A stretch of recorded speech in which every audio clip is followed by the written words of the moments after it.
Let's News at 5।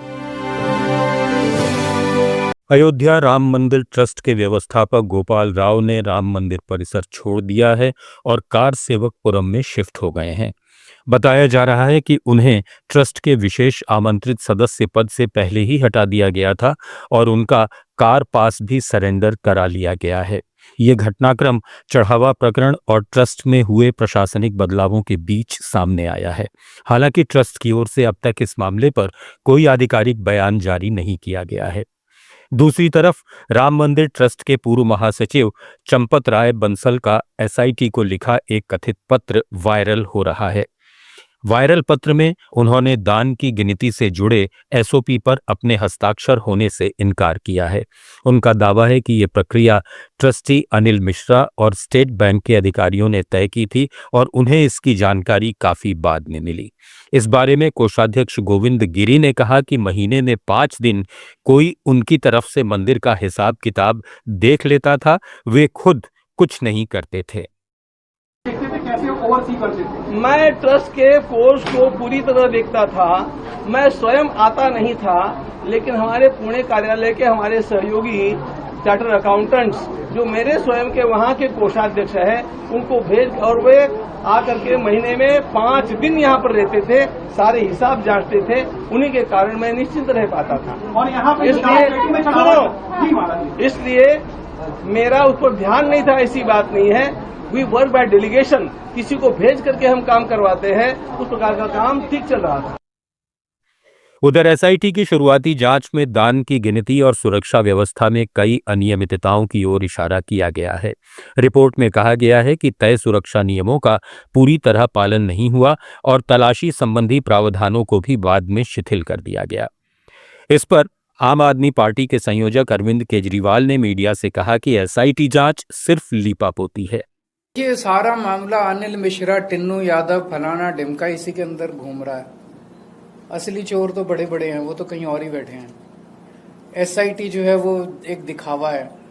SIT केवल और केवल लोगों को बेवकूफ बनाने के लिए है। बड़े बड़े चोरों को बचा लिया गया है। मतलब एक उनकी प्रेस कॉन्फ्रेंस के बाद ये दिखा दिया कि बस सब कुछ अब ठीक हो गया, अब चंदा चोरी जो है वो बंद हो गया।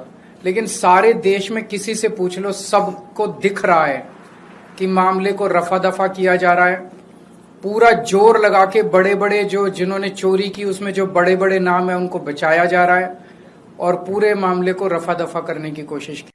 इसी बीच मध्य प्रदेश के प्रसिद्ध मां बगलामुखी मंदिर में भी दान और चढ़ावे को लेकर कथित वित्तीय अनियमितताओं का मामला सामने आया है। शिकायतों के बाद जिला प्रशासन ने 3 सदस्यों की जांच समिति गठित कर दी है। समिति को 7 दिन में रिपोर्ट सौंपने के निर्देश दिए गए हैं। आरोप है कि एक गैर सरकारी समिति श्रद्धालुओं से दान लेकर उसका पारदर्शी हिसाब नहीं रख रही थी। कांग्रेस ने इस मामले को लेकर राज्य सरकार पर हमला बोला है और पूरे दान का सार्वजनिक हिसाब देने की मांग की है। वहीं धर्मस्व मंत्री धर्मेंद्र लोधी ने श्रद्धालुओं से दान सोच समझकर करने की अपील की है।